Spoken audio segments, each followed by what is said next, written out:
Olá, a decisão do presidente da República, Jair Bolsonaro, de vetar a possibilidade de reajustes salariais para algumas categorias do funcionalismo público foi mantida pelo Congresso Nacional.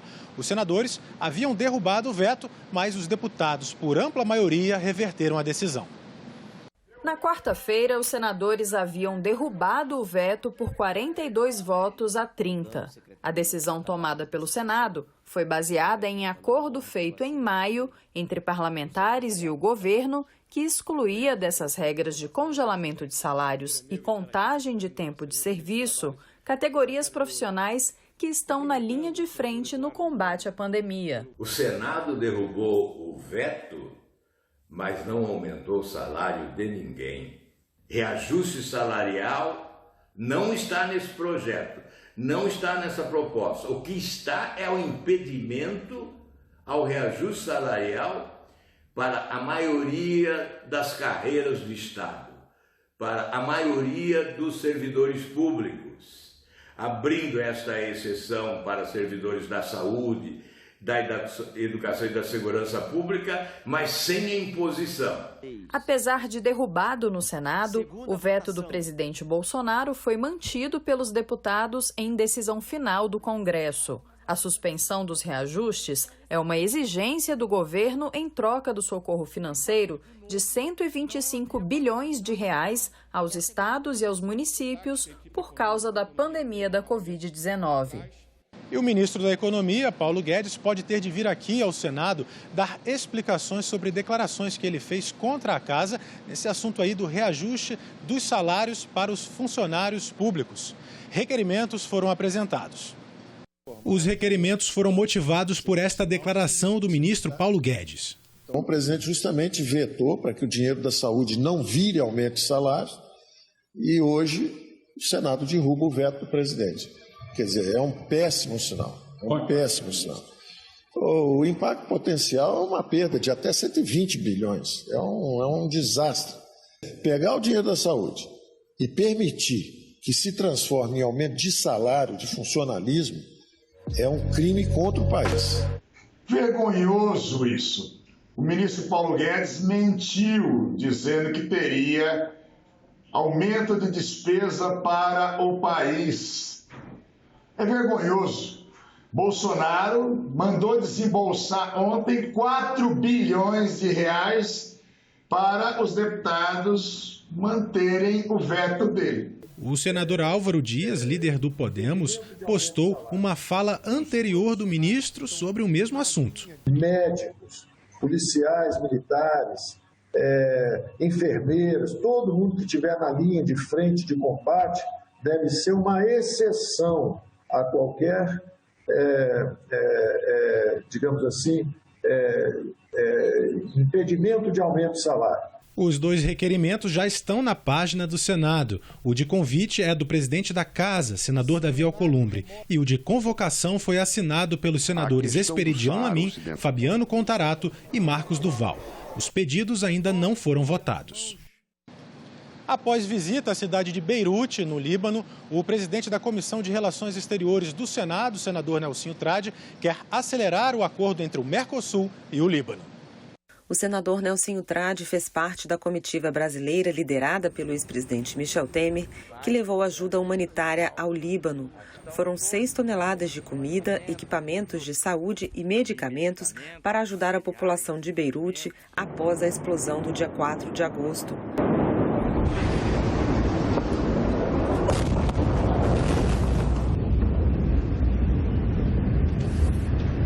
Durante a visita, o senador fez vídeos da situação da cidade. Estamos aqui exatamente no local da explosão.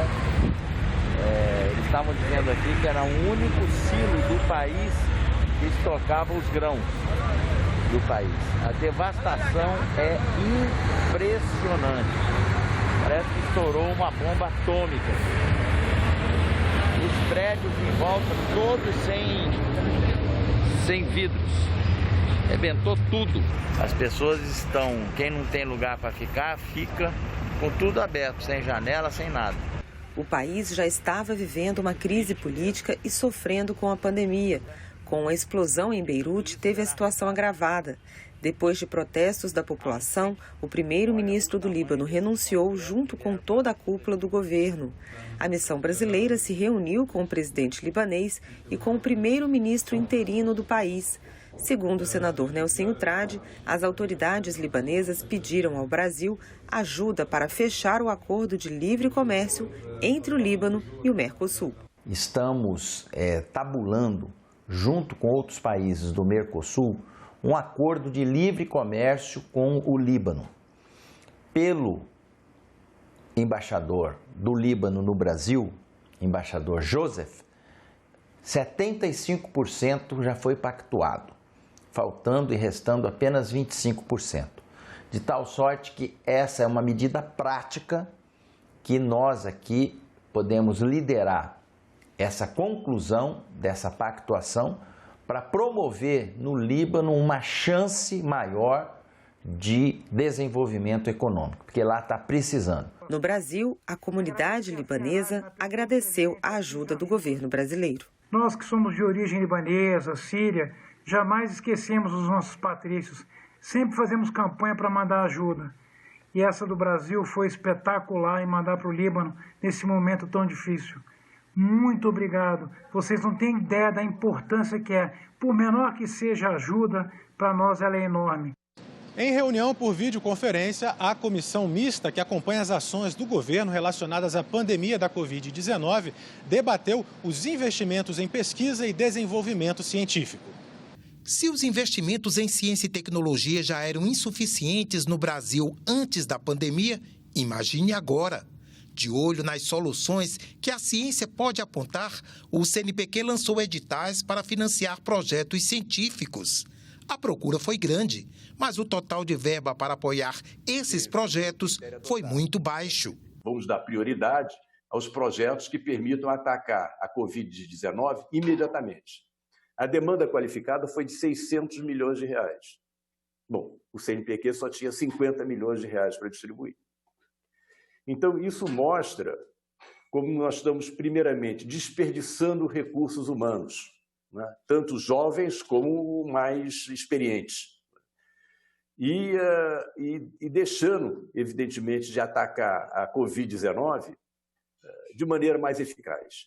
O presidente da Academia Brasileira de Ciências lembrou: com menos inovação, menos pesquisa, a contribuição da indústria na economia só diminui. Em 1983, essa participação era de cerca de 35% do PIB. Agora, em anos mais recentes, passou a 11% do PIB. As empresas brasileiras, apesar de terem evoluído, elas inovam pouco em relação aos padrões internacionais. Apesar do dinheiro curto e da falta de apoio, segundo este debatedor, os pesquisadores têm feito um esforço surpreendente para dar respostas aos desafios lançados nesses últimos dias. Nunca a pesquisa brasileira foi tão encurralada e tão depreciada, assim como a universidade, em especial a universidade pública, e, ao mesmo tempo, durante a pandemia, nunca a universidade brasileira deu um exemplo de vitalidade como está dando agora.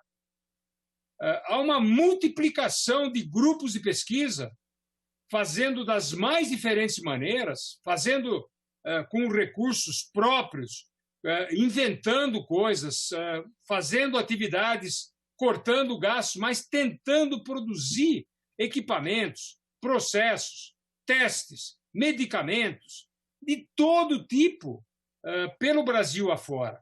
Este debatedor fez um apelo aos parlamentares. O Congresso Nacional, para nós, é uma esperança fundamental de perceber a importância das pesquisas científicas e tecnológicas para o enfrentamento da pandemia e para a recuperação econômica do país.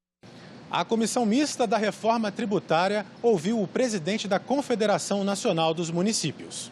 O presidente da Confederação Nacional dos Municípios, Vladimir Aroldi, foi convidado pela comissão para falar sobre o ponto de vista municipalista da proposta de reforma tributária. Ele enfatizou bastante o aumento das atribuições municipais ao longo dos últimos 30 anos, responsabilidades que União e estados repassaram para os municípios, sem os recursos necessários, ao mesmo tempo em que os governos reduziram o repasse e criaram impostos que não são compartilhados. Um exemplo muito claro é a questão da saúde, que a legislação estabelece um investimento por parte dos municípios na ordem de 15% do seu orçamento. E nós hoje estamos investindo, em média, 23%. Alguns municípios investindo 30%, 35%, chegando a 37% do seu orçamento, por conta de que a União e os estados se afastaram da prestação dos serviços públicos à população brasileira ao longo dos últimos anos. De verdade, na ponta da caneta, o senhor acha que seria justo um aumento de quanto desses percentuais para municípios na reforma do Pacto Federativo? No bolo tributário nacional, no todo, a gente participa com apenas 19%. Pela quantidade de atribuições que foram transferidas para os municípios, nós precisaríamos estar com, no mínimo, uma participação de 25% no todo da arrecadação. O presidente da Confederação Nacional dos Municípios falou também sobre a necessidade de cobrar o imposto sobre serviços na cidade de destino e não na de origem, como é hoje, garantindo dessa forma que o município produtor receba o valor do imposto. Quando um agricultor num determinado município do Brasil adquire uma máquina, um equipamento para sua lavoura, através de leasing, lá nessa operação incide ISS. Mas o ISS não fica no destino, lá onde a operação existiu. Ela vai para a origem, onde está estabelecido a matriz do cartão de crédito. Então, isto não é justiça tributária. Mas aí há uma certa contradição. Então, a pergunta que fica para você é o seguinte: você está pensando, quando colocou isso na mesa, em ressarcir esses municípios de alguma forma à luz de uma lei Candir? Porque não fecha, é impossível compatibilizar essas duas situações. Aonde a gente pode trabalhar isso? Num primeiro momento, através de um fundo de compensação, e lá na cota parte do ICMS, naquele percentual que é definido, os critérios pelas assembleias legislativas de cada estado. Ali nós poderíamos trabalhar uma situação para compensarmos os municípios produtores de todo o Brasil e não trabalharmos só com o número de habitantes. O vice-relator da comissão, senador Major Olímpio, falou sobre a preocupação com uma reforma parcial. E também, se você pudesse reforçar, você disse a sua preocupação com relação a essas reformas picadas do governo mandar uma proposta, já não cumpriu a etapa seguinte, que seria sexta-feira da semana passada, e como é que você vê tentar se fazer compartilhado aos pedaços uma reforminha como o governo quer fazer? Uma reforma picada que o nosso senador falou, uma reforma fragmentada, nós não concordamos. Nós precisamos construir uma reforma,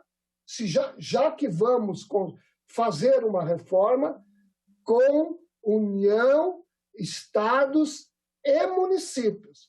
Os municípios terão um prejuízo enorme se a reforma for fragmentada.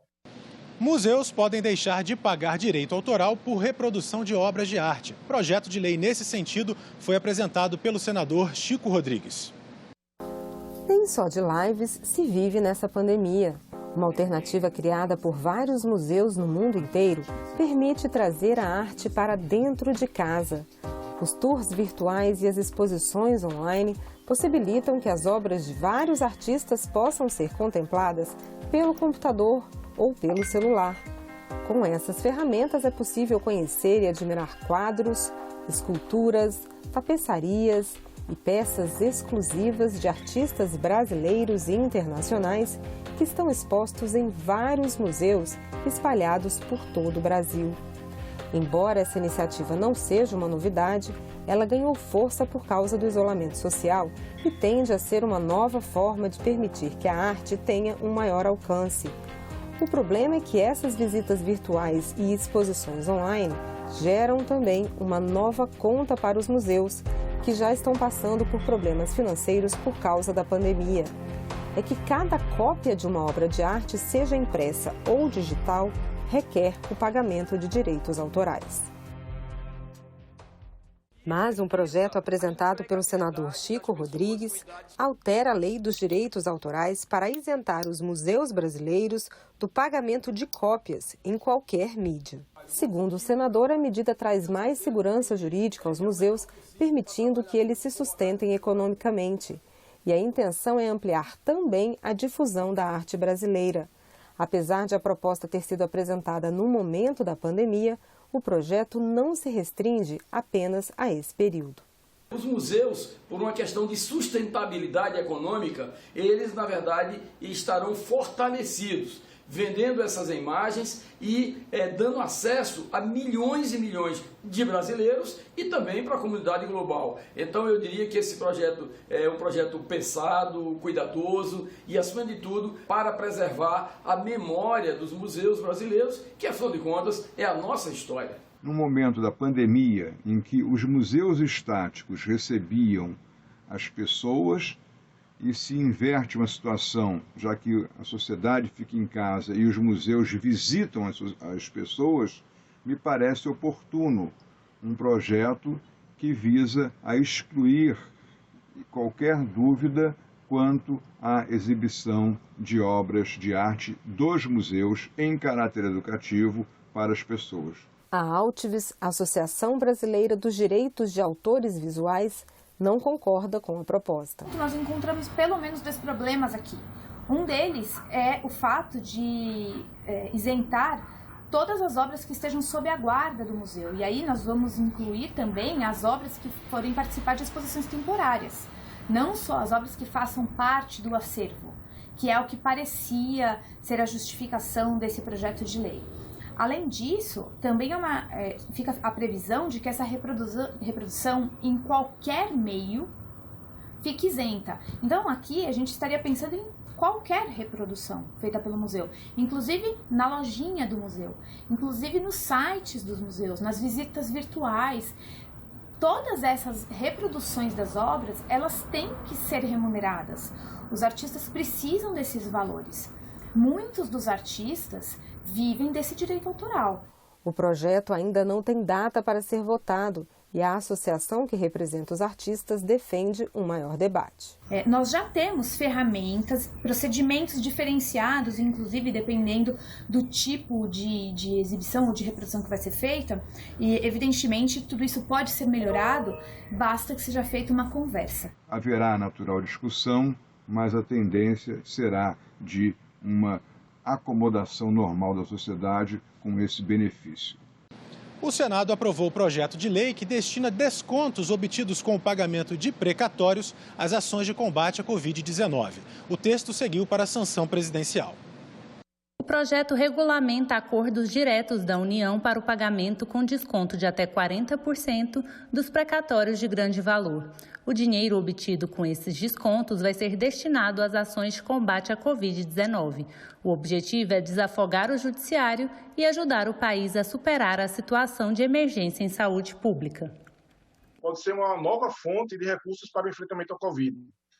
Então, esse momento que nós estamos vivendo, nada mais justo do que o Senado refletir sobre todas as formas possíveis de como contribuir nessas ações de enfrentamento ao Covid-19. Ficou para a próxima terça-feira a votação aqui no Senado da proposta de emenda à Constituição que torna permanente o Fundeb. A matéria estava prevista para ter sido votada na última quinta-feira, mas por conta da sessão do Congresso Nacional, que analisou vetos presidenciais, a sessão aqui do Senado não pôde ser realizada.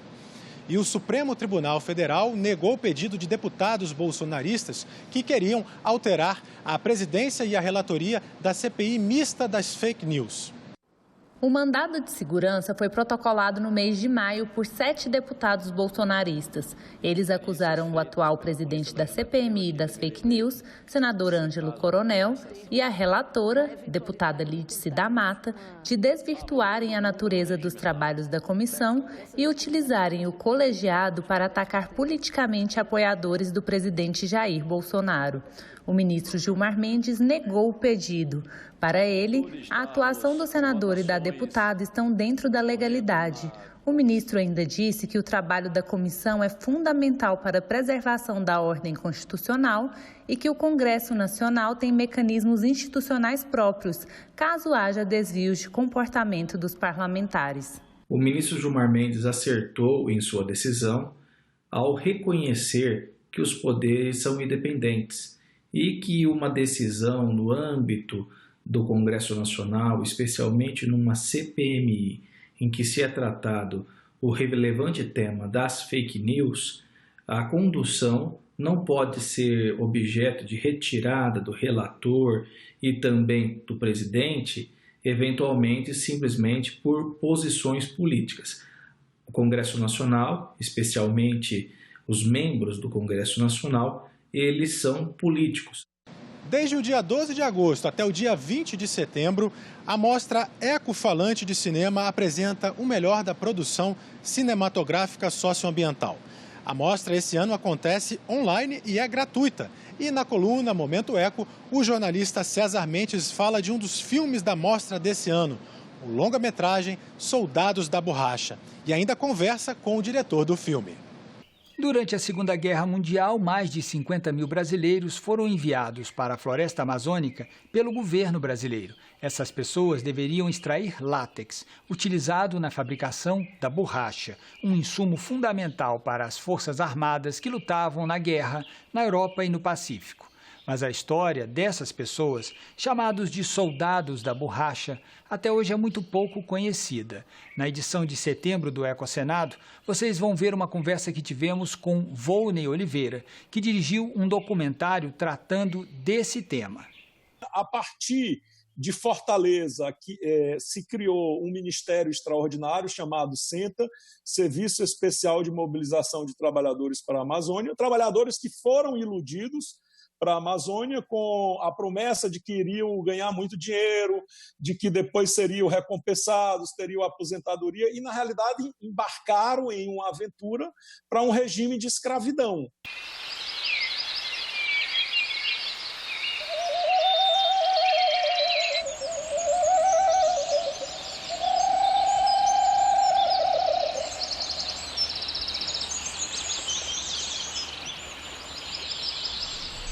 Para o Vale do Amazonas, voltam-se agora as vistas das Nações Unidas. Estão aqui os nossos maiores seringais, e aqui vivem e trabalham os seringueiros e suas famílias. Esses valorosos soldados estão empenhados numa batalha não menos importante que as lutas travadas em terra, no mar e no ar, pelos seus filhos e irmãos e pelos filhos e irmãos dos seus aliados. A gente enfrentava a cobra, a aranha, o jacaré, a onça, os índios. Mas isso não era tanto. A pior fera que a gente nós encontramos no seringal, foi o gerente do seringal. O seringueiro era casado e ele não produzia, ele mandava buscar a mulher e vendia para outro seringueiro. Vendia por 200 quilos de borracha. Chegado ao posto de compra, procede-se a pesagem das bolas. E o seringueiro recebe a justa paga do seu esforço. Escravidão total. Tinha gente que dizia, o meu lápis tem 2 pontas. Tu pedia uma coisa, eu notava 2. No fim do ano, o solto vai dar o talão, ele quer saber, eu quero saber quanto eu estou devendo aí, o patrão, nota de balcão tal, nota de comboio do meu tal, tantas pedras de borracha contando isso que tal, só devedor tal. Eu nunca vi um senhor dizer saldo a favor X, nunca vi.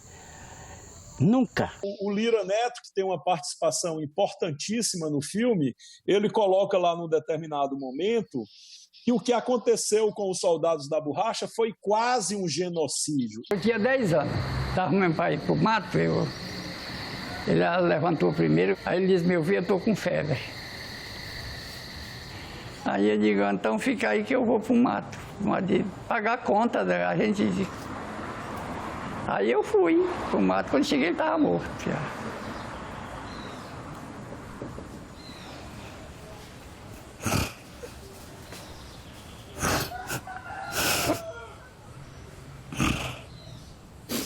Aí eu cavei um buraco assim de juntinho, uma seringueira.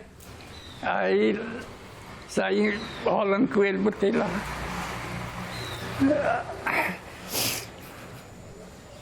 Aí cobri. Aí o comboeiro passou, eu digo, vou pro barracão. Aí eu vim pro barracão, chegou lá, eu disse pro patrão, tal de Pedão, eu vou embora. Quando eu falei isso, foi um danoso. Meu pai morreu e eu vou ficar aqui sozinho. Você não vai não, seu. Aí foi quando eu fui amarrado, dormi amarrado. O filme Soldados da Borracha participa da 9ª edição da Mostra Ecofalante de Cinema, que acontece neste exato momento e vai até o dia 20 de setembro. Você pode ver o filme aí da sua casa. Basta acessar o site ecofalante.org.br. E a gente termina aqui a edição de hoje da coluna Momento Eco. Tchau, até a próxima. E nós também ficamos por aqui. Você pode rever as reportagens que mostramos nessa edição na nossa página na internet. Acesse senado.leg.br/TV. Obrigado pela companhia e até a próxima.